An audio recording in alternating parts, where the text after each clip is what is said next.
ꯃꯃꯥꯡꯉꯩꯒꯤ ꯃꯇꯝ ꯑꯃꯗ ꯆꯥꯎꯔꯕ ꯈꯨꯡꯒꯪ ꯑꯃꯗ ꯏꯅꯥꯛ ꯀꯩꯔꯥꯛ ꯌꯥꯝꯅ ꯈꯨꯜꯂꯕ ꯃꯇꯩ ꯃꯅꯥꯎ ꯑꯃꯈꯛ ꯂꯩꯔꯝꯃꯤ꯫ ꯃꯃꯤꯡꯅ ꯁꯅꯥꯔꯩ ꯑꯃꯁꯨꯡ ꯀꯩꯔꯥꯎꯅꯤ꯫ ꯀꯨꯏꯅ ꯃꯆꯥ ꯐꯪꯂꯨꯗ꯭ꯔꯕ ꯃꯇꯨꯡꯗ ꯃꯇꯩ ꯃꯅꯥꯎ ꯑꯅꯤꯗꯨ ꯌꯥꯝꯅ ꯋꯥꯅ ꯑꯈꯪ ꯑꯍꯩ ꯇꯥꯟꯅꯔꯕ ꯃꯇꯨꯡꯗ ꯆꯍꯤ 9ꯒꯤ ꯃꯇꯨꯡꯗ ꯃꯆꯥꯅꯨꯄꯥ ꯑꯃꯈꯛ ꯐꯪꯖꯔꯝꯃꯤ꯫ ꯃꯆꯥꯅꯨꯄꯥ ꯑꯃ ꯐꯪꯕꯗꯨꯗ ꯌꯥꯝꯅ ꯍꯔꯥꯎꯖꯔꯝꯃꯤ꯫ ꯃꯃꯤꯡꯅ ꯌꯥꯝꯅ ꯅꯨꯡꯁꯤꯅ ꯃꯩꯔꯥꯕ ꯍꯥꯏꯅ ꯀꯧꯖꯔꯝꯃꯤ꯫ ꯀꯨꯏꯅ ꯃꯆꯥ ꯎꯗ꯭ꯔꯕ ꯃꯇꯨꯡ ꯑꯁꯤꯗ ꯅꯨꯡꯁꯤꯔꯕ ꯃꯄꯥꯔꯤ ꯑꯃ ꯐꯪꯖꯕ ꯑꯗꯨꯗ ꯃꯄꯥꯟ ꯐꯥꯎꯕ ꯊꯣꯛꯍꯟꯗꯕ ꯃꯈꯩ ꯃꯤꯅ ꯄꯝꯒꯦ ꯍꯥꯏꯕ ꯐꯥꯎꯕ ꯄꯝꯍꯜꯂꯝꯗꯦ꯫ ꯌꯥꯝꯅ ꯀꯦꯅ ꯅꯥꯟꯗꯨꯅ ꯊꯝꯖꯔꯝꯃꯤ꯫ ꯃꯔꯝ ꯑꯁꯤꯗꯒꯤ ꯃꯩꯔꯥꯕꯗꯨ ꯅꯨꯡꯉꯥꯏ ꯌꯥꯏꯐꯅ ꯍꯧꯔꯛꯄꯒꯤ ꯍꯧꯅꯕꯤ ꯌꯥꯝꯅ ꯀꯦꯁꯟꯅꯕ, ꯋꯥꯀꯠꯄ ꯌꯥꯝꯅ ꯀꯟꯕ, ꯃꯤꯔꯛ ꯊꯣꯛꯄꯗ ꯀꯔꯝꯕ ꯋꯥꯍꯩ ꯋꯥꯉꯥꯡ ꯁꯤꯖꯤꯟꯅꯒꯅꯤ ꯈꯪꯗꯕ ꯑꯃ ꯑꯣꯏꯔꯛꯂꯝꯃꯤ꯫ ꯑꯁꯨꯝ ꯍꯧꯈꯤꯗꯨꯅ ꯍꯧꯖꯤꯛꯇꯤ ꯃꯄꯨꯡ ꯃꯔꯩ ꯐꯥꯔꯕ ꯍꯥꯏꯕꯗꯨ ꯑꯣꯏꯔꯦ꯫ ꯃꯩꯔꯥꯕ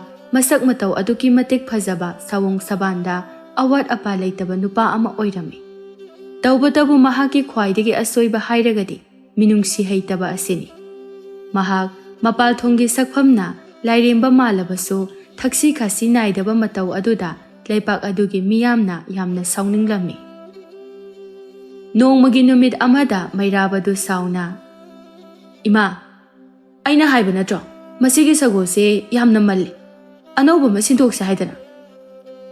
ꯃꯁꯤ ꯄꯨꯔꯒ ꯃꯤꯃꯥꯡꯗ ꯊꯧꯒꯗꯕ ꯏꯀꯥꯏꯔꯦ꯫ ꯀꯨꯆꯨꯅ ꯀꯨꯆꯨ ꯁꯦꯡꯗ꯭ꯔꯤꯕ ꯁꯒꯣꯜꯅꯤꯅ ꯑꯣꯟꯊꯣꯛꯅꯁꯨ ꯃꯁꯛ ꯊꯤꯈ꯭ꯔꯦ꯫ ꯑꯩꯒꯨꯝꯕ ꯐꯖꯕ ꯑꯃꯅ ꯑꯁꯤꯒꯨꯝꯕ ꯑꯃꯣꯠꯄ ꯃꯥꯟꯕꯁꯤ ꯊꯧꯗꯨꯅ ꯆꯠꯄ ꯉꯝꯂꯔꯣꯏ."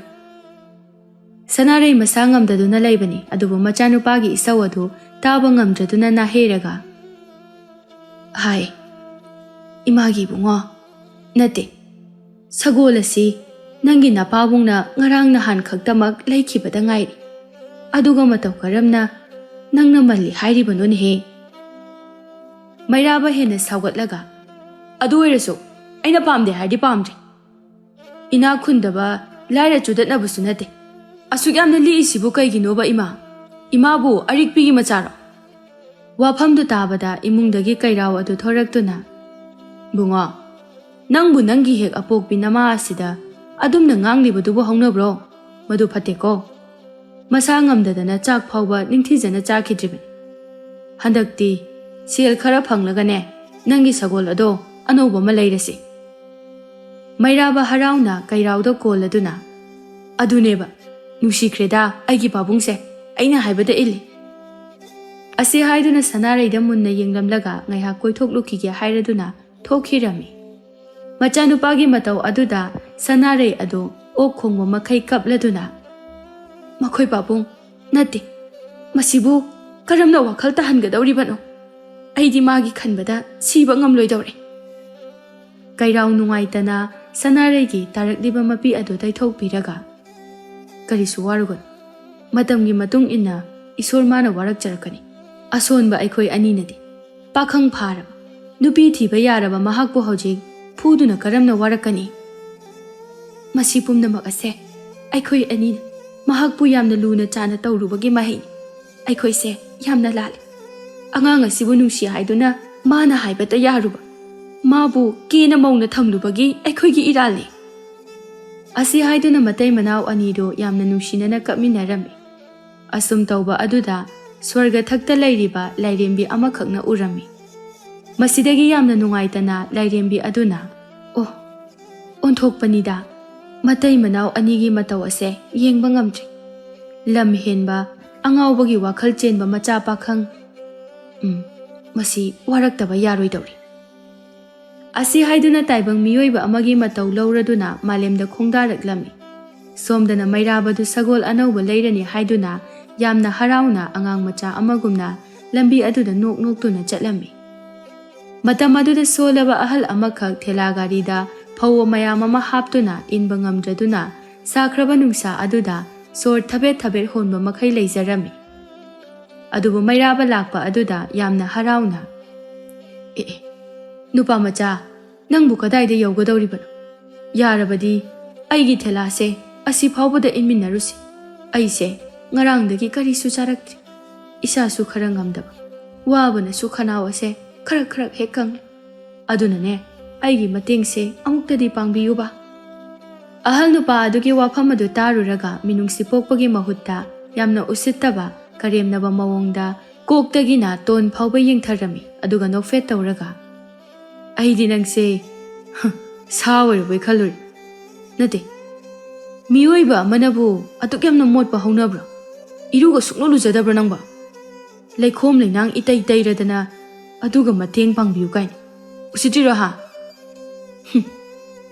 aigi seliba phizol asibo nangbu kemta udabra ahal nupa aduna yamna sauna iya machok mapak naidaba nangbu kanagi macha masuno karamna ahal oiba amada thakha khangna chatkani haiba thakpidabra nahak kumna ina khundrabasu phizol ananba setrabasu laira macha amotba phizol segaiba setpa aihaknade nangondagi magun leibasu he aduga thamoisu sengi usittaba saradana ase haiduna awaba pumbaga kawa makai asawa aduna maram oiraga telagari adu thuna yangnamak induna chatkre mairabasu karisu khanda mana tawba adudang chumi khalladuna ngakjau thektuna lairami mathangi numittani sanaraina ayuki thaumai maira kacharingai tanja aduda mairabadu mana chak chariba pukham adu sanarai tamna langthoraklami madu ubada sanarai pakhatna haima karigino nangna adumna tawribadubo mairaba yamna sauna aina asigumba injang si janingde ahau boina pizau haiba natro sibu charaga ai kamaina hingo haibano ihe adubu pukham do langdrabasu phajana haiba yadabro mangola sida chak insang na koi chai chai kari sare hojikti kairau kaithal karuduna halakpada ngairi tawramliba mataw aduda mayumda changadawba talami mayum changdana amuk thoraklaga lampak aduda famduna kapcherami icha poktre haiduna wakhal wazaruba icha phangli haiduna haraujaruba adubu hojikti icha se mitta uramdabane hena phabajani hayengwai aikhoi asibu maithakta hanjin hanjin lauduna soiduna siba tare somdana mairabado khol wanglap tawna ai itau boige hoida chatlabani aina numidang da halakpa matamdane ahawba inchang soidana thonglam kariguma thonglamdaba thoklubadi aibu phate haiganu asi haiduna yamna sauna thoraklami mahakna sumlakpa matamda hanubi ama khaka thengjinarami mairabadi mamaga khara saunaraga lakpana hanubi adunaga thengjilakpa aduda mai hauba haibadu oire he hanubi nangmuna mekamta pandabra asuk chawkhra baibu udabra lambela se pikpu sunate hanubi aduna makhol nikli nikli nupa macha tasengna aidi hanu salakpagine imitse phajana udre adunani mairaba sawba leplamde adu iraso nangise aibu sitabane unsa ikhui khuiraga adu kamna na chintibo wangang libudubu karigino ha wasi hek haiba loibagadi khanghaude hanubi aduna mana pairakliba chaisu aduna mairabagi makokta thomduna wantha halami aduga wantharaba mairabado mitrang tawduna kanasu khanghandana mi pong tadraba umang amada hifanduna thamlami ngaihaki matungda mahakna mikap thorakpa matamdadi suklamamlaba umang amada matomta leiramki mataw aduda mairaba pungangakna karino masibu mangna taibangla aibu hojikta lambida hanubi amaga thengjinakhibani madudagidi ai ningsingbusu ngamdre mataw karamna aina mafam asida leiramlibano asi haiduna mamit adu hanjin hanjin noiduna leirami tanja aduda uchek waya kayana khongbagi khonjal taraki khonjal adu tabada mairabadi yamna kizarami atiya thakta sa khongle haiduna khanjarami ayukta so insang haute haiduna chak charak tabana maram oiraga aram khawrangba pokladuna mabuk khongba hawraklami adubu umang aduda kari charugani karina tawribase haiduna khanbada makhol hauna kaplami ngaihaki matungda kappana kanararoi chaklamba adu kokpa ngamloi khangladuna akoibaduda sumlaklami matam aduda ure fajaraba langtrik langba makhai cheliba turel adu madu ubada mairaba yamna harauna turel adugi manak tamna chensinjarami aduga khujop thana kotlaga thakpa hek haubaga nupi amagi khonjelda sapaba pakhang karigino huranduna ising thaklibadi khonjeldu tabada mairaba ising adu thaktana kanano haiduna yengthorakpa matamdadi koktagina ton phauba asangba fizoltana leitengbi Makokta asangba laina saba luhub uppi nupi amakak oiramki. Nupi adu masaksu aduki matik chinglemna phajai. Adubu Mairabadi mahak kumbi amuk phawba udabana yamna kina chenkhige tawrami. Adubu asangbi laisabi aduna mahaki mitrang sizinaduna Mairababu pharami. Mataw aduda akiba poklaba Mairabadu ngasi thokliba thodok mayam asi pungak hengakba haibadu oikre. Mahak pangkapta hek kapkre. Asangbi laisabi aduna momo noklaga Haima nangdi ahali oikhay yam kesanaina yam angang macha mali aigi pakhum piramkho natrabadine mafam asidagi khak chatpa yaroiko. Mairaba lengbasu ngamdrabada mamit chajet uisinduna taibang miyoibira ingchabira lairimbira karino masak khangdabi yaragadi aibu mukta thadokpiyo ai pakhatpana isase ni soidana wanthaраklagani. Asangbi laisabi adu noklaga nangbu aina kaiso hatkadawba natiye aina haisabadine nangna karigi turel asidagi ayaba lawdana ising thake tawramlibano. Mairaba sor sangna hontoklaga akibadu phatharaga aikhoigi yumdadi aina pamba tawe asi thake adu chage ada tawge aina makhoidagi ayaba lawdana aigi aningba apambadu da tawe. Kaigino ising khawrangduna ising thake haibabu kanadagi amuk ayaba lawduna thakadawribani. Karino tawriba matawsiba aibu mangla taibangla mafam asidana kamdongna aina yawrakliba ai sibu siraba haibudura. Tawhe ningai kanba pakhang nahaki hoji namina uriba sing ase tasengba ngaktani manglangi ipakta tawba nate. Nangna mafam asidagi karigumba ama chage natraga thakki haiba taragadine khudingmak ayaba lawgadawbani natrabadi hu chenba natragana awa chaitheng piba ngaktamak thokani. Wase hairaga Mairabadu thadokpirami aduga asangbi laisabidu mafam adudagi chatkirami. Mairabasu sauningboi lakboi isingadu thaktaba makhai asum lakpa matamda uhaina yomduna panba mafam amakak thengnarami. Hainau amunba haijampet sem komla loina subu makhai paliba singadu ubada aram khawrangbana ngauraba Mairabadu karimata khandaba makhai pachangsindu komla ama heklami. Aduga khoklaga masung ama chananaba haiduna mayada hapluba matamdadi nung oiramduna maya ama tekle. Mairaba nungaitana aigi ya ama teklaba ko umang ase mitrang haibi kayana panba soidana oigani ai mafam ase thadoktuna numit leiringaida yum tamna chalhaudaba yade. Asi haiduna Mairabadu koichen chenduna umang adudagi thokpham thijarami adubu sorok lambel taba mafamdi sungphang phanglamdi. Masidagi waraduna ujau amagi makhada famduna potharingaida karigumba achauba sa amana khongbagi khonjal taraklami. Makholdu tabada kiraduna akoibadu koyeng yengduna leiringai khanghaudana yamna chaw sanglaba yongjaw ama thorakle. Madu ubada Mairabadi pakhatuna khonjel hauna lauduna chenba haurami. Yongjawdu yamna su khongladuna Mairababu kanna kanna tanaraklami. Asumna leptana chelakpana khanghaudana Mairabagi mamangda asangbi laisabi adu thoraktuna yongjaw adubu mitrang tawduna fazilami. Masidagi waraba Mairabadu sor thavet thavet holaduna laimai adu maktada hipthaduna pothajarami. Karigino laisabi nangna pakhangegi itong koin inaduna kupsan senaribadi.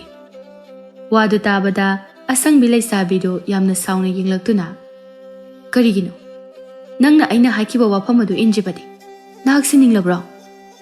Mairaba ngakna aidi aranba kaisu tawkhidena. Karigumba mafam asidagi chage thake khallabadi ayaba hana lawraga chaw haiba natabro.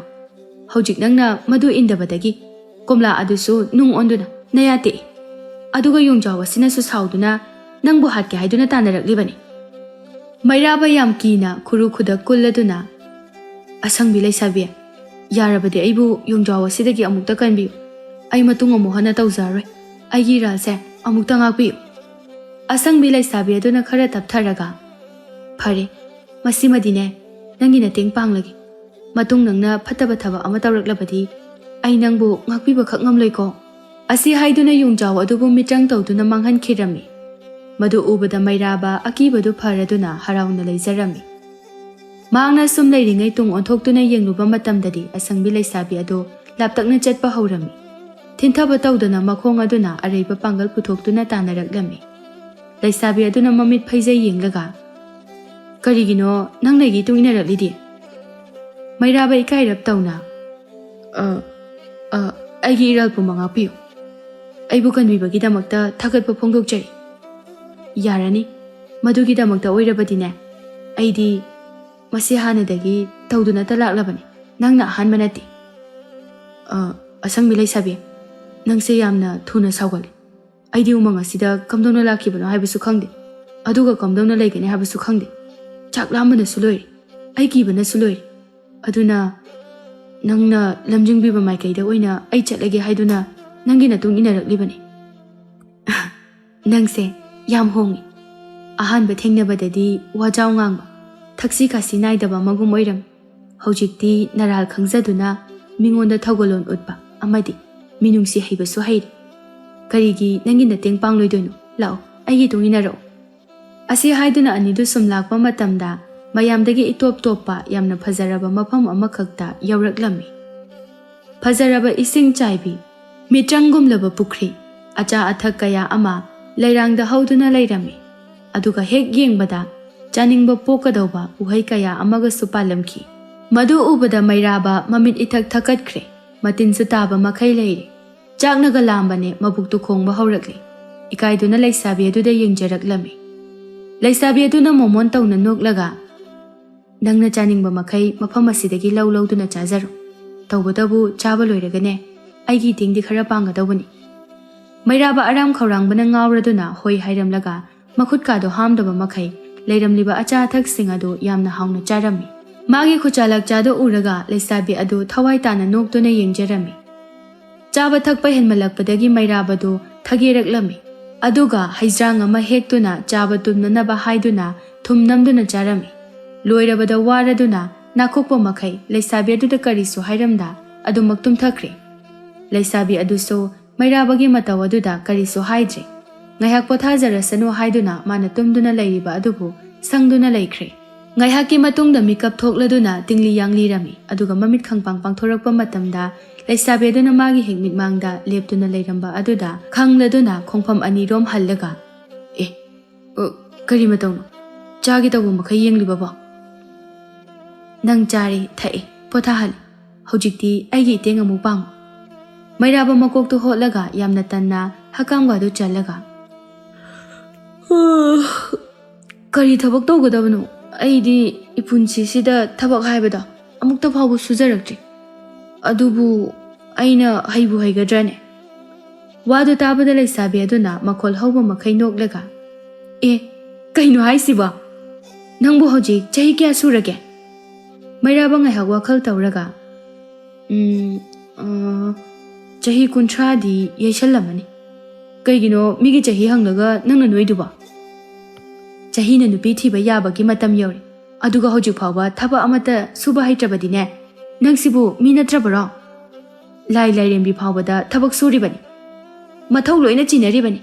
ꯍꯌꯦꯡꯋꯥꯏꯅꯦ, ꯅꯪꯒꯤ ꯏꯃꯥꯒ ꯕꯕꯥꯒꯅ ꯑꯍꯜ ꯑꯣꯏꯁꯤꯜꯂꯛꯇꯨꯅ ꯊꯕꯛ ꯁꯨꯕ ꯉꯝꯂꯛꯇ꯭ꯔꯕ ꯃꯤꯀꯨꯞ ꯑꯗꯨꯗ ꯃꯆꯥ ꯑꯣꯏꯕ ꯅꯪꯅ ꯃꯣꯏꯒꯤ ꯃꯇꯦꯡ ꯄꯥꯡꯒꯗꯧꯕꯅꯤ. ꯅꯪꯅ ꯀꯔꯤ ꯑꯃꯠꯇ ꯍꯩꯇ꯭ꯔꯕꯗꯤ ꯀꯃꯥꯏ ꯇꯧꯗꯣꯏꯕ?" ꯋꯥꯗꯨ ꯇꯥꯕꯗ ꯃꯩꯔꯥꯕꯅ "ꯍꯣꯏꯅꯦꯍꯦ, ꯃꯗꯨꯁꯨ ꯑꯆꯨꯝꯕꯅꯤ. ꯐꯔꯦ, ꯑꯩ ꯍꯩꯅꯅꯕ ꯇꯧꯔꯒꯦ. ꯀꯔꯤ ꯃꯇꯦꯡ ꯄꯥꯡꯖꯧ ꯍꯥꯏꯕꯅꯣ ꯂꯩꯁꯥꯕꯤ?" "ꯌꯦꯡꯉꯨ ꯇꯨ, ꯑꯥꯗ ꯂꯩꯔꯤꯕ ꯁꯪ ꯃꯆꯥꯁꯦ, ꯑꯁꯤꯗ ꯁꯒꯣꯜ ꯀꯌꯥ ꯑꯃ ꯂꯣꯏꯔꯤꯕꯅꯤ. ꯑꯅꯛꯄꯗ ꯍꯧꯔꯤꯕ ꯁꯖꯤꯛ ꯑꯁꯦ ꯐꯥꯟꯗꯨꯅ ꯁꯒꯣꯜꯁꯤꯡ ꯑꯁꯦ ꯃꯁꯤꯗ ꯈꯔ ꯄꯤꯖꯧ. ꯂꯣꯏꯔꯒ ꯃꯈꯣꯏꯒꯤ ꯑꯃꯥꯡꯕꯁꯤꯡ ꯑꯗꯣ ꯁꯦꯡꯇꯣꯛ. ꯑꯃꯣꯠꯄ ꯑꯃꯠꯇ ꯂꯩꯍꯜꯂꯝꯒꯅꯨ.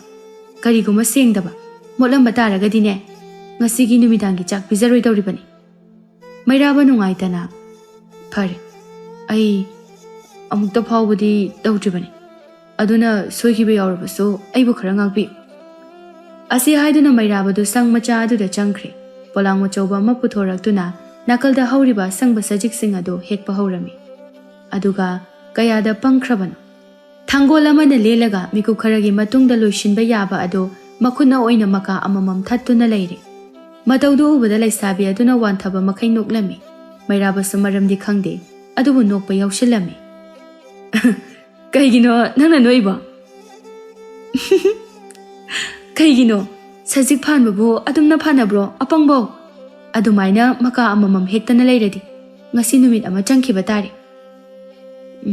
ꯑꯗꯨꯗꯤ ꯀꯝꯗꯧꯅ ꯍꯦꯛꯀꯗꯧꯔꯤꯕ ꯂꯩꯁꯥꯕꯤ ꯑꯗꯨꯅ ꯁꯪ ꯑꯗꯨꯗꯒꯤ ꯊꯥꯡꯒꯣꯜ ꯑꯃ ꯂꯧꯔꯨꯔꯒ ꯁꯖꯤꯛ ꯑꯗꯨ ꯐꯥꯟꯕꯒꯤ ꯃꯑꯣꯡꯗ ꯇꯥꯛꯄꯤꯔꯝꯃꯤ ꯇꯣ ꯁꯨꯃꯥꯏꯅ ꯐꯥꯟꯒꯗꯧꯕ ꯃꯩꯔꯥꯕ ꯃꯥꯅ ꯉꯁꯥꯏ ꯃꯈꯩ ꯇꯧꯔꯤꯕꯗꯨ ꯅꯤꯡꯁꯤꯡꯂꯒ ꯋꯥꯟꯊꯕ ꯃꯈꯩ ꯅꯣꯛꯆꯔꯝꯃꯤ ꯑꯗꯨꯒ ꯑꯃꯨꯛꯁꯨ ꯏꯀꯥꯏꯔꯛꯇꯨꯅ ꯇꯨꯃꯤꯟ ꯂꯩꯈꯤ ꯑꯁꯨꯝꯅ ꯁꯖꯤꯛ ꯐꯥꯟꯕ ꯂꯣꯏꯔꯕꯗ ꯁꯒꯣꯜꯁꯤꯡ ꯑꯗꯨꯗ ꯄꯤꯖꯔꯝꯃꯤ ꯁꯪ ꯑꯗꯨꯒꯤ ꯑꯃꯣꯠꯄ ꯈꯨꯗꯤꯡꯃꯛ ꯂꯣꯏꯅ ꯁꯦꯡꯗꯣꯛꯂꯝꯃꯤ ꯃꯩꯔꯥꯕꯗꯤ ꯑꯗꯨꯒꯨꯝꯕ ꯑꯃꯣꯠꯄꯗꯨ ꯃꯄꯨꯟꯁꯤꯒꯤ ꯇꯧꯗ꯭ꯔꯤꯕꯅꯤꯅ ꯃꯅꯥꯇꯣꯟ ꯃꯦꯟꯁꯤꯟꯗꯨꯅ ꯑꯣꯕ ꯃꯈꯩ ꯀꯣꯏꯆꯦꯟ ꯆꯦꯟꯗꯨꯅ ꯌꯥꯝꯅ ꯋꯥꯅ ꯁꯦꯡꯕ ꯂꯣꯏꯁꯤꯜꯂꯝꯃꯤ ꯅꯨꯃꯤꯗꯥꯡꯁꯨ ꯇꯥꯔꯛꯂꯦ ꯋꯥꯔꯗꯨꯅ ꯂꯩꯃꯥꯏꯗ ꯄꯗ꯭ꯔꯥꯛ ꯇꯥꯗꯨꯅ ꯍꯤꯞꯇꯨꯅ ꯂꯩꯔꯤꯉꯩ ꯂꯩꯁꯥꯕꯤ ꯑꯗꯨꯅ ꯌꯦꯡꯊꯣꯔꯛꯂꯝꯃꯤ ꯃꯁꯤꯗꯒꯤ ꯍꯤꯞꯂꯝꯕꯗꯨ ꯐꯨꯛ ꯍꯧꯒꯠꯇꯨꯅ ꯑꯁꯪꯕꯤ ꯂꯩꯁꯥꯕꯤ ꯑꯁ ꯉꯁꯤ ꯑꯩ ꯌꯥꯝꯅ ꯋꯥꯔꯦ ꯍꯌꯦꯡ ꯑꯃꯨꯛ ꯅꯪꯒꯤ ꯅꯇꯦꯡꯗꯣ ꯄꯥꯡꯂꯒꯦ ꯅꯪꯒꯤ ꯍꯛꯆꯥꯡꯗꯣ ꯌꯥꯝꯅ ꯃꯣꯠꯂꯤ ꯄꯨꯈ꯭ꯔꯤ ꯑꯁꯤꯗꯒꯤ ꯏꯁꯤꯡ ꯁꯣꯛꯇꯨꯅ ꯑꯃꯨꯛꯇꯪ ꯏꯔꯨꯖꯊꯣꯛ ꯂꯣꯏꯔꯒꯅꯦ ꯑꯩꯒꯤ ꯌꯨꯝꯗ ꯆꯠꯂꯁꯤ ꯅꯨꯃꯤꯗꯥꯡꯒꯤ ꯆꯥꯛꯂꯦꯟ ꯆꯥꯔꯨꯅꯕ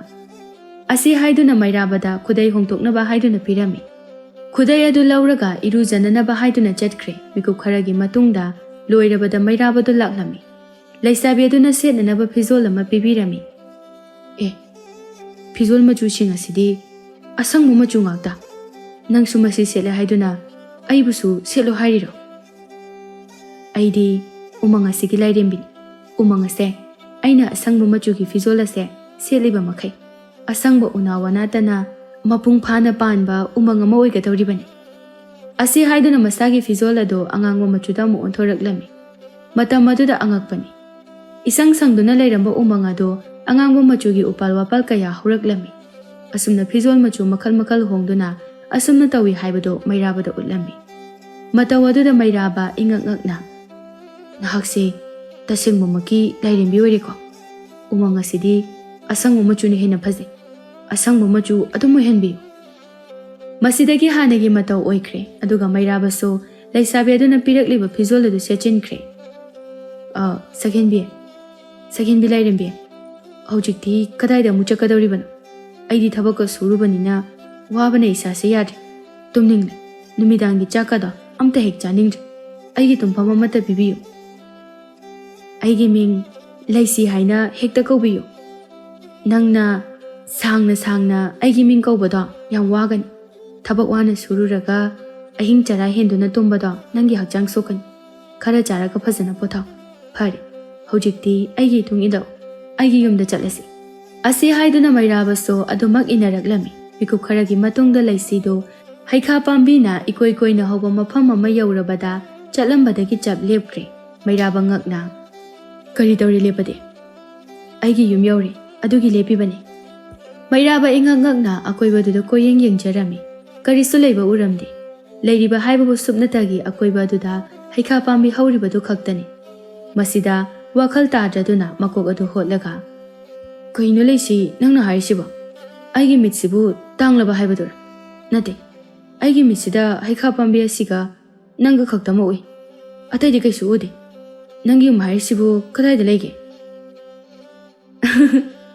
ꯍꯣꯏꯅꯦꯍꯦ ꯃꯁꯦ ꯑꯩꯒꯤ ꯑꯁꯣꯏꯕꯅꯤ ꯑꯁꯤ ꯍꯥꯏꯗꯨꯅ ꯃꯍꯥꯛꯀꯤ ꯃꯁꯝꯕꯨ ꯁꯝꯕꯨꯜ ꯄꯨꯜꯂꯤꯕ ꯐꯖꯔꯕ ꯁꯝꯐꯥ ꯑꯗꯨ ꯂꯧꯊꯣꯔꯛꯈꯤ ꯑꯗꯨꯒ ꯃꯆꯤꯟ ꯑꯗꯨꯅ ꯃꯈꯨꯕꯥꯛꯇ ꯊꯝꯂꯒ ꯐꯨ ꯍꯥꯏꯅ ꯀꯥꯝꯂꯕ ꯃꯇꯝꯗꯗꯤ ꯑꯁꯪꯕ ꯃꯆꯨꯒꯤ ꯇꯟꯗꯟ ꯀꯌా ꯑꯃ ꯃꯁꯤꯡ ꯊꯤꯉꯝꯗꯅ ꯑꯣꯟꯊꯣꯔꯛꯇꯨꯅ ꯃꯐꯝ ꯑꯗꯨꯗ ꯀꯣꯏꯄꯥꯏ ꯄꯥꯏꯗꯨꯅ ꯂꯩꯔꯝꯃꯤ ꯃꯇꯧ ꯑꯗꯨꯕꯨ ꯎꯕꯗ ꯃꯩꯔꯥꯕꯗꯤ ꯃꯄꯨꯟꯁꯤꯗ ꯑꯃꯨꯛꯇ ꯐꯥꯎꯕ ꯎꯈꯤꯗꯕ ꯀꯌా ꯎꯖꯔꯕꯗ ꯃꯌꯥ ꯀꯥꯗꯨꯅ ꯌꯦꯡꯗꯨꯅ ꯂꯩꯔꯝꯃꯤ ꯂꯩꯁꯤꯒꯤ ꯐꯖꯔꯕ ꯃꯥꯏꯊꯣꯡ ꯑꯁꯪꯕ ꯃꯆꯨꯒꯤ ꯆꯣꯏꯖꯥꯏꯅꯅ ꯇꯥꯔꯛꯂꯤꯕ ꯁꯝꯂꯥꯡ ꯑꯗꯨꯕꯨ ꯈꯣꯝꯒꯠꯆꯔꯒ ꯃꯩꯔꯥꯕꯗ ꯃꯣꯃꯣꯟ ꯅꯣꯛꯇꯨꯅ ꯌꯦꯡꯖꯔꯛꯂꯝꯃꯤ ꯃꯇꯧ ꯑꯗꯨꯗ ꯃꯩꯔꯥꯕ ꯃꯥꯒꯤ ꯃꯄꯨꯟꯁꯤ ꯍꯥꯏꯕ ꯑꯗꯨꯗ ꯑꯍꯥꯟꯕ ꯑꯣꯏꯅ ꯂꯩꯁꯤꯕꯨ ꯊꯃꯣꯏꯗ ꯈꯪꯍꯧꯗꯅ ꯀꯔꯤꯒꯨꯝꯕ ꯑꯃ ꯐꯥꯎꯖꯔꯛꯈꯤ ꯇꯟꯖꯥ ꯑꯗꯨꯃꯛꯇꯗ ꯈꯪꯍꯧꯗꯅ ꯇꯟꯗꯟ ꯃꯌꯥꯝ ꯑꯗꯨ ꯂꯣꯏꯅ ꯄꯨꯟꯁꯤꯟꯅꯗꯨꯅ ꯑꯆꯧꯕ ꯊꯥ ꯑꯃꯒꯤ ꯃꯑꯣꯡꯗ ꯁꯦꯝꯈ꯭ꯔꯦ ꯑꯗꯨꯒ ꯂꯩꯁꯤꯒꯤ ꯍꯦꯛ ꯃꯃꯥꯡꯃꯛꯇꯗ ꯇꯟꯗꯟꯁꯤꯡꯅ ꯁꯥꯈꯤꯕ ꯇꯥ ꯑꯗꯨ ꯌꯨꯡꯁꯤꯟꯗꯨꯅ ꯇꯥꯁꯤꯜꯂꯛꯈꯤ ꯃꯇꯝ ꯑꯗꯨꯗ ꯂꯩꯃꯥꯏꯗꯒꯤ ꯌꯥꯝꯅ ꯐꯖꯔꯕ ꯑꯁꯪꯕ ꯃꯆꯨꯒꯤ ꯎꯖꯥꯎ ꯑꯃꯈꯛ ꯂꯤꯈꯠꯂꯛꯇꯨꯅ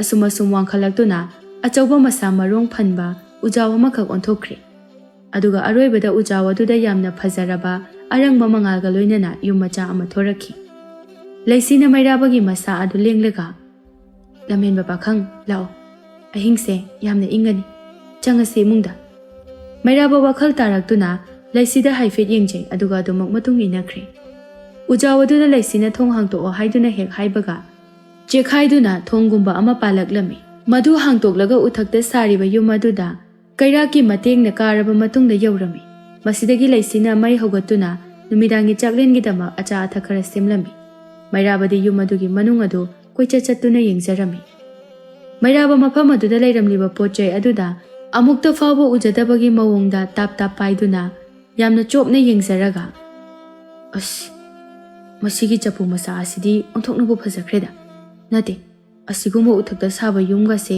ꯏꯄꯨꯟꯁꯤꯒꯤ ꯑꯍꯥꯟꯕ ꯑꯣꯏꯅ ꯂꯩꯕ ꯐꯪꯂꯦꯀꯣ ꯉꯁꯤ ꯍꯥꯏꯕ ꯅꯨꯃꯤꯠ ꯑꯁꯤꯗ ꯊꯣꯛꯂꯤꯕ ꯊꯧꯗꯣꯛꯁꯦ ꯏꯃꯤꯠꯇ ꯎꯍꯜꯂꯤꯕ ꯃꯌꯥꯝ ꯑꯁꯦ ꯄꯨꯔꯥ ꯑꯉꯛꯄꯅꯤ ꯃꯁꯤꯕꯨ ꯀꯔꯤꯅꯣ ꯇꯁꯦꯡꯅ ꯑꯩ ꯋꯥꯈꯜ ꯑꯃ ꯏꯇꯥ ꯇꯥꯗ꯭ꯔꯦ ꯇꯟꯖꯥ ꯑꯗꯨꯗ ꯂꯩꯁꯤꯅ ꯆꯥꯛ ꯆꯥꯅꯅꯕꯒꯤꯗꯃꯛ ꯀꯧꯔꯛꯂꯝꯃꯤ ꯑꯁꯨꯝꯅ ꯂꯩꯁꯤꯒꯤ ꯅꯥꯛꯇ ꯍꯥꯊꯨ ꯍꯥꯊꯨ ꯆꯦꯜꯂꯛꯇꯨꯅ ꯐꯝꯂꯔꯦ ꯀꯩ ꯏꯟꯖꯥꯡ ꯊꯣꯡꯒꯦ ꯉꯁꯤꯗꯤꯅꯦ ꯅꯪ ꯁꯦꯟꯅꯔꯤꯉꯩꯗ ꯏꯟꯖꯥꯡꯒꯁꯦ ꯑꯝꯇ ꯍꯦꯛꯍꯧꯗ꯭ꯔꯤ ꯑꯗꯨꯅ ꯌꯦꯟꯗꯦꯝ ꯀꯥꯡꯁꯣꯏ ꯍꯦꯛꯇ ꯊꯣꯡꯂꯕꯅꯤ ꯎ ꯃꯣꯔꯣꯛ ꯃꯦꯠꯄ ꯑꯃꯒ ꯂꯨꯝꯕꯨ ꯂꯨꯝꯕꯨ ꯁꯥꯕ ꯏꯁꯤꯡ ꯑꯗꯨꯒ ꯑꯔꯣꯏꯕꯗꯅꯦ ꯄꯦꯔꯨꯛ ꯆꯝꯐꯨꯠ ꯑꯃꯒ ꯊꯣꯡꯂꯦ ꯋꯥꯗꯨ ꯇꯥꯕꯗ ꯃꯩꯔꯥꯕꯗꯤ ꯃꯄꯨꯟꯁꯤꯗ ꯊꯥꯎ ꯉꯧꯕ ꯁꯥꯒꯨꯝꯕ ꯑꯍꯥꯎꯕ ꯏꯟꯁꯥꯡ ꯈꯛꯇꯃꯛ ꯆꯥꯔꯛꯄꯅ ꯃꯔꯝ ꯑꯣꯏꯔꯒ ꯂꯩꯁꯤꯗ ꯏꯟꯖꯥꯡ ꯃꯆꯨ ꯐꯖꯗꯕ ꯍꯥꯎꯔꯣꯏꯗꯕ ꯃꯥꯟꯕ ꯑꯗꯨꯗ ꯍꯩꯗꯤ ꯌꯥꯝꯅ ꯍꯩꯅꯗ꯭ꯔꯕꯅꯤ ꯑꯗꯨꯕꯨ ꯃꯃꯥ ꯃꯄꯥꯗ ꯏꯁꯧ ꯂꯥꯡꯗꯨꯅ ꯅꯤꯡꯉꯥꯏ ꯇꯧꯕꯒꯨꯝꯅ ꯂꯩꯁꯤꯒꯤ ꯃꯐꯝꯗꯗꯤ ꯌꯥꯔꯣꯏꯗꯕ ꯑꯣꯏꯕꯅ ꯀꯔꯤꯁꯨ ꯍꯥꯏꯗ ꯇꯨꯃꯤꯟꯅ ꯆꯥꯕ ꯍꯧꯔꯝꯃꯤ ꯇꯟꯖꯥ ꯑꯗꯨꯗ ꯃꯩꯔꯥꯕꯗꯨ ꯈꯪꯍꯧꯗꯅ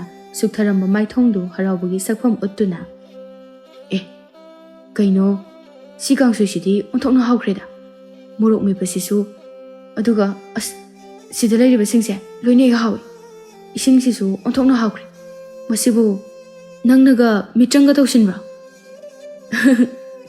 ꯏꯍꯦ ꯀꯗꯥꯏꯗꯒꯤꯅꯣ ꯆꯥꯅꯕꯗꯨꯗ ꯑꯩꯅ ꯃꯤꯇ꯭ꯔꯪꯒꯤ ꯄꯣꯠ ꯁꯤꯖꯤꯟꯅꯔꯗꯤ ꯆꯤꯟꯖꯥꯛ ꯑꯗꯣ ꯍꯨ ꯑꯣꯜꯂꯒꯅꯤ ꯅꯪꯅ ꯆꯥꯕ ꯊꯛꯄꯗ ꯍꯥꯎꯕꯒꯤ ꯃꯍꯥꯎ ꯐꯥꯎꯔꯤꯕꯗꯨꯗꯤꯅꯦ ꯉꯁꯥꯏ ꯊꯕꯛ ꯋꯥꯅ ꯁꯨꯔꯨꯕꯒꯤ ꯑꯣꯏꯔꯤꯕꯅꯤ ꯃꯩꯔꯥꯕ ꯉꯥꯏꯍꯥꯛ ꯋꯥꯈꯜ ꯇꯧꯔꯒ ꯑꯣ ꯑꯗꯨꯗꯤ ꯆꯥꯛ ꯏꯟꯁꯥꯡꯁꯤꯡ ꯑꯁꯤ ꯆꯥꯕ ꯍꯥꯎꯅꯅꯕ ꯍꯌꯦꯡꯗꯒꯤꯗꯤ ꯊꯕꯛ ꯑꯀꯟ ꯑꯀꯟꯕ ꯁꯨꯅꯅꯕ ꯏꯐꯝꯗ ꯁꯤꯟꯅꯕꯤꯌꯨ ꯑꯁꯤ ꯍꯥꯏꯗꯨꯅ ꯄꯨꯈꯝ ꯇꯦꯡꯀꯣꯠꯁꯤꯡ ꯑꯗꯨ ꯂꯣꯏꯅ ꯁꯤꯠ ꯅꯥꯟꯕ ꯃꯈꯩ ꯆꯥꯊꯣꯛꯂꯤ ꯏꯁꯤꯡ ꯌꯥꯎꯕ ꯈꯨꯖꯥꯏ ꯑꯗꯨꯁꯨ ꯏꯁꯤꯡ ꯃꯔꯤꯛ ꯑꯃꯠꯇ ꯐꯥꯎꯕ ꯃꯍꯜꯂꯝꯗꯅ ꯂꯣꯏꯅ ꯊꯛꯇꯣꯛꯂꯝꯃꯤ ꯑꯁ ꯆꯥꯕ ꯍꯦꯟꯃꯟꯈꯤꯕ ꯍꯥꯏꯕꯗꯨꯔ ꯈꯪꯗꯦ ꯇꯨꯝꯅꯤꯡꯉꯛꯏ ꯑꯩ ꯇꯨꯝꯕ ꯆꯪꯉꯒꯦ ꯑꯁꯤ ꯍꯥꯏꯗꯨꯅ ꯂꯩꯁꯤꯅ ꯄꯤꯕꯤꯕ ꯃꯥꯒꯤ ꯐꯃꯨꯡ ꯑꯗꯨꯗ ꯇꯨꯝꯕ ꯆꯪꯈ꯭ꯔꯦ ꯑꯁꯨꯝꯅ ꯅꯨꯃꯤꯠꯇꯨꯃ ꯍꯧꯈ꯭ꯔꯦ ꯃꯊꯪꯒꯤ ꯅꯨꯃꯤꯠꯇꯅꯤ ꯂꯩꯁꯤꯅ ꯃꯩꯔꯥꯕꯕꯨ ꯑꯌꯨꯛ ꯉꯟꯅ ꯍꯧꯗꯣꯛꯂꯝꯃꯤ ꯆꯤꯟꯈꯥ ꯇꯦꯡꯊꯣꯛꯂꯕ ꯃꯇꯨꯡꯗ ꯁꯤꯡ ꯈꯥꯏꯌꯨ ꯍꯥꯏꯗꯨꯅ ꯁꯤꯡꯖꯪ ꯑꯃ ꯄꯤꯔꯛꯂꯝꯃꯤ ꯃꯩꯔꯥꯕ ꯁꯤꯡꯖꯪ ꯑꯗꯨꯕꯨ ꯃꯨꯟꯅ ꯍꯥꯏꯐꯦꯠ ꯌꯦꯡꯖꯔꯝꯃꯤ ꯑꯗꯨꯒ ꯆꯥꯎꯈ꯭ꯔꯕ ꯎꯇꯨꯞ ꯑꯗꯨ ꯁꯤꯡꯖꯪ ꯑꯗꯨꯅ ꯇꯞꯂꯤ ꯇꯞꯂꯤ ꯌꯥꯟꯕ ꯑꯣꯏꯅ ꯁꯥꯟꯅꯔꯝꯃꯤ ꯃꯇꯧ ꯑꯗꯨꯗ ꯂꯩꯁꯤꯅ ꯍꯩꯃꯥ ꯁꯤꯡ ꯈꯥꯏꯕꯕꯨ ꯑꯗꯨꯝꯅ ꯈꯥꯏꯅꯕ꯭ꯔꯣ ꯑꯗꯨꯝꯅ ꯈꯥꯏꯔꯕꯗꯤ ꯀꯝꯗꯧꯅ ꯆꯥꯎꯈ꯭ꯔꯕ ꯎꯇꯨꯞꯁꯤꯡ ꯑꯁꯤꯕꯨ ꯃꯆꯥ ꯈꯥꯏꯅ ꯇꯥꯒꯗꯧꯔꯤꯕꯅꯣ ꯑꯁꯤ ꯍꯥꯏꯗꯨꯅ ꯂꯩꯁꯤꯅ ꯃꯑꯣꯡ ꯑꯗꯨ ꯇꯥꯛꯄꯤꯔꯝꯃꯤ ꯁꯦ ꯁꯤꯡꯖꯪ ꯑꯁꯦ ꯁꯨꯃꯥꯏꯅ ꯋꯥꯡꯅ ꯊꯥꯡꯒꯠꯂꯣ ꯈꯪꯉꯕ ꯈꯣꯡ ꯅꯥꯝꯃꯅꯅꯦ ꯇꯨ ꯎꯇꯨꯞꯁꯤꯗ ꯅꯦꯠꯂꯣ ꯑꯗꯨꯒꯅꯦ ꯃꯄꯥ ꯇꯝꯂꯒ ꯑꯗꯨꯒꯤ ꯃꯇꯨꯡꯗꯅꯦ ꯌꯥꯟꯊꯒꯗꯕ ꯃꯩꯔꯥꯕꯁꯨ ꯃꯨꯟꯅ ꯌꯦꯡꯖꯔꯒ ꯂꯩꯁꯤꯒꯨꯝꯅ ꯇꯧꯕ ꯃꯇꯝꯗꯗꯤ ꯍꯩꯔꯝꯃꯤ ꯃꯁꯤꯗꯒꯤ ꯌꯥꯝꯅ ꯍꯔꯥꯎꯅ ꯁꯤꯡꯁꯤꯡ ꯑꯗꯨꯕꯨ ꯂꯣꯏꯅ ꯈꯥꯏꯗꯣꯛꯂꯝꯃꯤ ꯍꯨꯃꯥꯡ ꯇꯥꯕꯗꯨ ꯎꯔꯕꯗ ꯂꯩꯁꯤꯗꯨ ꯅꯨꯡꯉꯥꯏꯇ꯭ꯔꯗꯨꯅ ꯏꯃꯨꯡꯗ ꯆꯪꯗꯨꯅ ꯑꯍꯥꯎꯕ ꯆꯉꯥꯡ ꯑꯃꯈꯛ ꯂꯣꯜꯂꯗꯨꯅ ꯃꯩꯔꯥꯕꯗ ꯄꯤꯔꯛꯂꯝꯃꯤ ꯆꯥ ꯃꯅꯝ ꯑꯗꯨꯕꯨ ꯅꯨꯡꯁꯤꯅ ꯃꯅꯝ ꯅꯝꯂꯒ ꯑꯁꯨꯛ ꯃꯅꯝ ꯅꯨꯡꯁꯤꯕ ꯆꯥꯁꯤꯗꯤ ꯑꯩꯗꯤ ꯑꯃꯨꯛꯇ ꯐꯥꯎꯕ ꯊꯛꯈꯤꯗ꯭ꯔꯤꯅꯦ ꯃꯤ ꯑꯃꯅ ꯂꯣꯟꯕ ꯆꯥ ꯃꯈꯜ ꯃꯥꯟꯅꯔꯣꯏ ꯑꯗꯨꯒꯤꯅꯤ ꯑꯗꯨ ꯂꯩꯁꯤ ꯑꯁ ꯅꯍꯥꯟ ꯃꯈꯩ ꯑꯩꯁꯦ ꯇꯨꯝꯕ ꯌꯥꯗꯕꯅꯤ ꯉꯔꯥꯡꯗꯤ ꯀꯌా ꯅꯨꯡꯉꯥꯏꯅ ꯇꯨꯝꯈ꯭ꯔꯦꯗꯣ ꯅꯪꯒꯤ ꯌꯨꯝꯁꯦ ꯃꯤꯇ꯭ꯔꯪ ꯌꯥꯝꯅ ꯍꯩ ꯃꯗꯣ ꯑꯩꯒꯤ ꯌꯨꯝꯗ ꯅꯠꯇꯦ ꯅꯪꯅ ꯊꯕꯛ ꯋꯥꯅ ꯁꯨꯔꯨꯕꯗꯨꯗꯅꯦ ꯋꯥꯗꯨꯅ ꯅꯨꯡꯉꯥꯏꯅ ꯇꯨꯝꯂꯤꯕꯅꯤ ꯑꯁꯨꯝꯅ ꯊꯥ 3 ꯍꯧꯖꯤꯟꯈ꯭ꯔꯦ ꯑꯃꯔꯣꯝꯗ ꯁꯅꯥꯔꯦ ꯑꯃꯁꯨꯡ ꯀꯩꯔꯥꯎꯗꯨꯗꯤ ꯃꯩꯔꯥꯕ ꯍꯦꯛ ꯃꯥꯡꯈꯤꯕ ꯅꯨꯃꯤꯠ ꯑꯗꯨꯗꯒꯤ ꯆꯥꯕ ꯊꯛꯄ ꯈꯪꯗꯅ ꯑꯉꯥꯎꯕ ꯑꯉꯥꯎꯕꯤ ꯑꯃꯒꯨꯝꯅ ꯇꯦꯡꯊꯥ ꯅꯥꯋꯣꯏꯗꯨꯅ ꯂꯝꯕꯤ ꯁꯣꯔꯣꯛꯇ ꯊꯣꯛꯂꯒ ꯃꯆꯥꯅꯨꯄꯥ ꯎꯕ꯭ꯔꯥ ꯍꯥꯏꯗꯨꯅ ꯍꯪꯖꯔꯝꯃꯤ ꯃꯇꯩ ꯃꯅꯥꯎ ꯑꯅꯤꯒꯤ ꯃꯇꯧ ꯑꯗꯨꯗ ꯂꯩꯄꯥꯛ ꯑꯗꯨꯒꯤ ꯃꯤꯌꯥꯝ ꯄꯨꯝꯕꯁꯨ ꯌꯥꯝꯅ ꯅꯨꯡꯉꯥꯏꯖꯔꯝꯗꯦ ꯃꯐꯝ ꯈꯨꯗꯤꯡꯃꯛꯇ ꯊꯤꯔꯕꯁꯨ ꯐꯪꯕ ꯀꯧꯕ ꯂꯩꯇ꯭ꯔꯕ ꯑꯗꯨꯗ ꯃꯈꯣꯏꯒꯤ ꯃꯇꯦꯡ パꯡꯕ ꯀꯅꯥꯅꯁꯨ ꯉꯝꯖꯔꯝꯗꯦ ꯅꯣꯡꯃꯒꯤ ꯅꯨꯃꯤꯠ ꯑꯃꯗꯅꯤ ꯃꯩꯔꯥꯕꯗꯨ ꯑꯆꯤꯛꯄ ꯎꯃꯪ ꯑꯗꯨꯗ ꯃꯃꯥꯏ ꯑꯗꯨ ꯂꯩꯃꯥꯏꯗ ꯎꯞꯁꯤꯟꯗꯨꯅ ꯌꯥꯝꯅ ꯊꯃꯣꯏ ꯁꯣꯛꯅ ꯀꯞꯆꯔꯝꯃꯤ ꯃꯇꯧ ꯑꯗꯨꯗ ꯂꯩꯁꯤꯅ ꯁꯒꯦꯂꯕ Nangbu kari taurabage? Handak marakti nungsuk nungsanaduna uribabo. Kari pendaba leirabage? Aigi iral oirabadi hektamak haibiyu. Ai semdokjage. Mairaba mapi adu taithoklaga. Ngarang nahanse. Aigi manglanda. Aibu pokpiba imaga babaga do. Yamna nungaitana uram. Ai moibu yamna uningi. Aina phattaba macha ama oirubana. Isor mana warakpiba soidana oiramgani. Ngasi. Aina aigi iyumda. Imaga ipagagi mayumda leiba phangdribase. Hojikti. Aigi iral khangjarak. Ai ase yamna phattaba. Mama mapabu nushiba khangdaba macha amani. Laisi nungaitana. Adumna karigi nasada hantana yengduna chaijaribano. Nahakta sengna yumda chatpa pambra. Mairaba hairamlaga mathwai nungaitana mamai khumjinduna mamit uisilaga kapcharami. Asumna mahakna kappa toklaga mamit adu pangthorakpa matamdadi. Mamang thakta hanubi amaga thengnaba mafam aduda oina leiduna leiramki.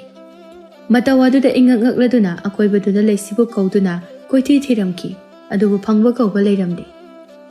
Tanja aduda mama mapabu khangning ningsinglakduna mayum tamna chelaklami. Sanare amasung kairao adu masa ison sonba makai mangolda famduna leibani. Mikub adu magtada mairabasu mayum yoraklami. Mama mapagi nungaitana masa ison sonba mataw aduda leiribaduda yamna nungaitana ngaihak yungjaramlaga jinsinduna konjarami. Kuina tarudraba machagi khonjel adu tabada mama mapadu ithak thakhatpa makai mairabada yengjarami. Mairaba tasengna maki oiramba aduda Pamlambadagi fuk haugatuna machanupabu kadaida sokpage haiduna koyeng yengjarami. Aduga nushina chupiduna jejet konsinduna kaminarami. Thokiba thaudok pumba mairabana sutamlami sanareina. Nati. Nangbu sauningya haiduna asumna yumda hanjilaktaba hongnabro. Kairao karigumba ama ningsinglakduna. Masi soidana chumgani. Aina nongmalampak achaubaduda phamlingait. Yamna solabi hanubi amakhak laktuna. Aigi awaba adubu ngaihak themjinbiraga asumna hairambani. Ichagumlaba karisu wagan noigi awaba adu uraga. Nachanupa adubu phattaba mataw ado magi lamchat sajat adubu semtoknaba haidun swargagi lairembina chairak phanghanduna wakhal tahanabagidama mana chenkiba soidana oiramgani. Asumna hairambani. Mase soidana chumgani. Hanubido Ay hojikti khangli. Atay kana soiramla. Nangbu umang aduda kupsen senaduna. Wakal tahan kibi lairembi laisabi ado soidana oigani. Mairabasu thokiba thaudok kaya adu ningsinglaga hojikti masa pumnamakta magi phattaba lichat sajat adubu semtok pibani haibasi masi khanglakpa mikupta yamna harauna lairembi adubu sonjarami. Sanare kaplaga imagi bungo. Mase nang khaktagi narasu nate. Macha poklaga. Machabu karamna yokani khangdabi. Mama aigisu chauna iral yauribani. Nangna angang oiringai thauge haibata tauhankiba. Mayamsing aduna nau chaukibadagi. Masi pumnamak ase thokliba ngaktani. Kairauna pumnamak achumbani. Machana afaba oihenba haibase mama mapagi thaudang yamna chaw. Macha phahange mama mapagi khutale. Phalaloige haibasu mama mapagi khutta loinale. Pumnamak Lairembi aduna wakhal tahanbi. Ima, aibu chak thongduna amukta pijabiu. Imagi khutna thong kangsoido ngasidi amukta hauna chathoki. Aduga pabong lao. Aikoi ani singkhara khaidose. Asumna yamna harauna imung ado panminarami. Mairabadi laisibu kaw haibadi ngamdre. Manglan taibang ani aduda mabuta uduna leirami. Masidagi khangbagi pangal leiraktaduna. Nongmagi nungthil amada sagol thauduna Hanubi aduga thengnakiba mafam aduda laklami. Aduga laisibu khonjel hauna kauzarami. Adubu asuk yamna kauraba phawbada karimata sahum piraktrabada mairaba sagol adudagi kumthaduna kuruk khudak kulladuna thamoi sokna kablaga. Sakhelabi yarabadi nangbo mukta thupira uba. Aigi waraba thamoise nangna muktadi themjinbiram khu. Asumna thamoi sokna kappagi khola adu tarabada Laisita duna leiba ngamdraduna mairabagi mangda leplare. Mairaba laisibu ujaba matamda fuk haugatuna yamna thuna chensinduna harauna thadoklaroi matagum laisibu chejet konsinjaraga. Karigino nangna adu yamna thamoi kalibabo.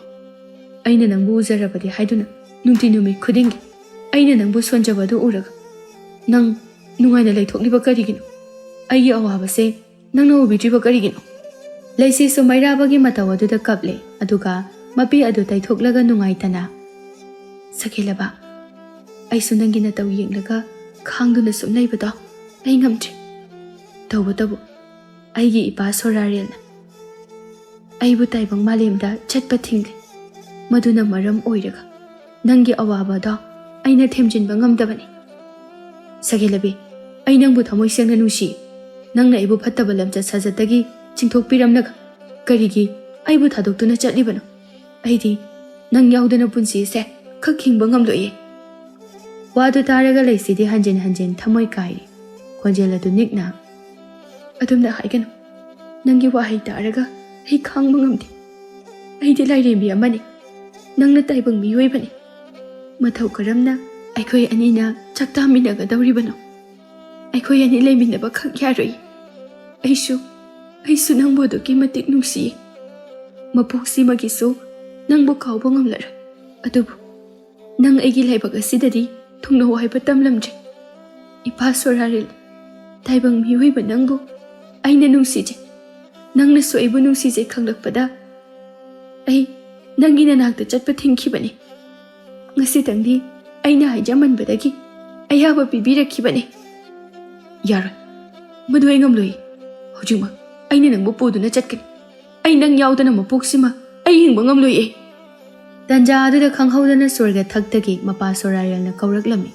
ꯈꯣꯟꯖꯦꯜꯗꯨ ꯇꯥꯕꯗ ꯂꯩꯁꯤ ꯀꯞꯂꯒ, ꯁꯈꯦꯂꯕ, ꯑꯩ ꯏꯄꯥꯅ ꯀꯧꯔꯤ. ꯑꯩ ꯆꯠꯂꯒꯦ. ꯇꯁꯦꯡꯕꯃꯛ ꯅꯪꯅ ꯑꯩꯕꯨ ꯊꯃꯣꯏ ꯁꯦꯡꯅ ꯅꯨꯡꯁꯤꯕꯃꯛꯇꯕꯨ ꯑꯣꯏꯔꯕꯗꯤ ꯃꯊꯪꯒꯤ ꯃꯄꯣꯛ ꯍꯥꯏꯕꯗꯨꯗ ꯑꯩꯁꯨ ꯇꯥꯏꯕꯪ ꯃꯤꯑꯣꯏꯅ ꯄꯣꯛꯆꯒꯦ. ꯑꯗꯨꯒ ꯅꯪꯒ ꯅꯨꯡꯁꯤꯅꯗꯨꯅ ꯄꯨꯟꯅ ꯍꯤꯡꯃꯤꯟꯅꯁꯤꯀꯣ. ꯑꯁꯤ ꯍꯥꯏꯗꯨꯅ ꯆꯠꯀꯦ ꯇꯧꯏ. ꯑꯗꯨꯕꯨ ꯃꯩꯔꯥꯕꯅ ꯑꯣꯛ ꯈꯣꯡꯕ ꯃꯈꯩ ꯀꯞꯇꯨꯅ ꯊꯥꯗꯣꯛꯂꯔꯣꯏ ꯃꯇꯥꯒꯨꯝꯅ ꯂꯩꯁꯤꯒꯤ ꯈꯨꯗꯥꯡ ꯑꯗꯨ ꯌꯥꯟꯗꯨꯅ ꯂꯩꯈ꯭ꯔꯦ. ꯂꯩꯁꯤꯅ ꯊꯥꯗꯣꯛꯑꯣ, ꯑꯩ ꯆꯠꯄꯒꯤ ꯃꯇꯝ ꯌꯧꯔꯦ ꯍꯥꯏꯕ ꯐꯥꯎꯕ ꯇꯥꯕ ꯀꯧꯕ ꯂꯩꯈꯤꯗ꯭ꯔꯦ. ꯃꯩꯔꯥꯕꯒꯤ ꯃꯇꯧ ꯑꯗꯨꯗ ꯂꯩꯁꯤꯗꯤ ꯀꯣꯛꯊꯛꯇ ꯕ꯭ꯔꯖ ꯇꯥꯕꯒꯨꯝ ꯊꯣꯛꯈ꯭ꯔꯦ. ꯑꯣꯏꯕꯗꯤ ꯌꯥꯔꯣꯏꯗꯕ ꯑꯣꯏꯕꯅ ꯊꯃꯣꯏ ꯀꯟꯗꯕꯗꯤ ꯌꯥꯗ꯭ꯔꯦ ꯈꯜꯂꯗꯨꯅ ꯃꯈꯨꯠ ꯅꯥꯝꯃꯗꯨꯅ ꯃꯩꯔꯥꯕꯒꯤ ꯃꯀꯣꯛꯇ ꯊꯝꯗꯨꯅ ꯑꯔꯣꯏꯕ ꯑꯣꯏꯅ ꯀꯞꯂꯒ, ꯅꯨꯡꯁꯤꯕ, ꯐꯝꯃꯨꯕ, ꯑꯩꯒꯤ ꯂꯝꯍꯦꯜꯂꯕ ꯁꯈꯦꯟꯕ, ꯅꯪꯕꯨ ꯅꯨꯡꯁꯤꯔꯕꯁꯨ ꯂꯥꯏꯒ ꯃꯤꯒ ꯆꯥꯛꯇꯥꯃꯤꯟꯅꯕ ꯌꯥꯗꯕꯅ ꯃꯔꯝ ꯑꯣꯏꯔꯒ ꯑꯩꯈꯣꯏ ꯑꯅꯤꯒꯤ ꯅꯨꯡꯁꯤꯅꯕꯁꯦ ꯈꯛ ꯑꯣꯏꯊꯣꯛꯂꯔꯣꯏ. ꯅꯪꯁꯨ ꯃꯁꯛ ꯃꯇꯧ ꯐꯖꯔꯕꯤ ꯅꯨꯄꯤ ꯑꯃꯕꯨ ꯅꯪꯒꯤ ꯇꯥꯂꯣꯏ ꯑꯣꯏꯗꯨꯅ ꯑꯋꯥꯠ ꯑꯄꯥ ꯂꯩꯇꯅ ꯅꯨꯡꯉꯥꯏ ꯌꯥꯏꯐꯅ ꯄꯥꯟꯕ ꯑꯣꯏꯌꯨꯀꯣ. ꯑꯁꯤ ꯍꯥꯏꯗꯨꯅ ꯃꯤꯇ꯭ꯔꯪ ꯇꯧꯔꯒ ꯂꯩꯁꯤꯒ ꯃꯃꯥꯡꯊꯛꯇ ꯊꯦꯡꯅꯈꯤꯕ ꯊꯧꯗꯣꯛ ꯀꯌꯥ ꯑꯃꯁꯨꯡ ꯂꯩꯁꯤ ꯍꯥꯏꯕ ꯋꯥꯈꯜ ꯄꯨꯝꯕ ꯃꯩꯔꯥꯕꯒꯤ ꯋꯥꯈꯜꯗꯒꯤ ꯂꯧꯊꯣꯛꯂꯝꯃꯤ. ꯑꯗꯨꯒ ꯅꯨꯡꯁꯤꯅ ꯅꯤꯡꯉꯝꯗꯅ ꯑꯃꯨꯛꯇꯪ ꯌꯦꯡꯖꯔꯝꯂꯕ ꯃꯇꯨꯡꯗ ꯂꯩꯁꯤꯗꯨ ꯃꯐꯝ ꯑꯗꯨꯗꯒꯤ ꯃꯥꯡꯈ꯭ꯔꯦ. ꯃꯩꯔꯥꯕꯗꯤ ꯋꯥꯈꯜ ꯇꯥꯔꯛꯄ ꯃꯇꯝꯗ ꯏꯉꯛ ꯉꯛꯅ, ꯀꯔꯤꯅꯣ ꯑꯩꯅ ꯃꯐꯝ ꯑꯁꯤꯗ ꯂꯥꯛꯂꯝꯂꯤꯕꯁꯤꯅ? ꯄꯤꯒ ꯇꯥꯔꯤꯁꯤꯅ ꯀꯔꯤꯒꯤꯅꯣ ꯇꯧꯔꯤꯁꯤꯕꯣ? ꯑꯁ, ꯑꯩ ꯋꯥꯈꯜꯒ ꯇꯥꯗ꯭ꯔꯦꯗ. ꯑꯁꯤ ꯍꯥꯏꯗꯨꯅ ꯑꯀꯣꯏꯕꯗꯨ ꯌꯦꯡꯂꯝꯂꯒ ꯃꯥꯒꯤ ꯁꯒꯣꯜ ꯑꯗꯨ ꯊꯧꯗꯨꯅ ꯑꯃꯨꯛ ꯆꯠꯈ꯭ꯔꯦ. ꯑꯁꯨꯝꯅ ꯅꯨꯃꯤꯠ ꯑꯁꯤꯗꯒꯤꯗꯤ ꯂꯩꯁꯤ ꯍꯥꯏꯕ ꯃꯃꯤꯡ ꯑꯁꯤ ꯐꯥꯎꯕ ꯑꯃꯨꯛꯇ ꯐꯥꯎꯕ ꯇꯥꯈꯤꯗ꯭ꯔꯕꯒꯨꯝ ꯋꯥꯈꯜ ꯅꯨꯡꯉꯥꯏꯅ ꯂꯩꯖꯔꯝꯃꯤ.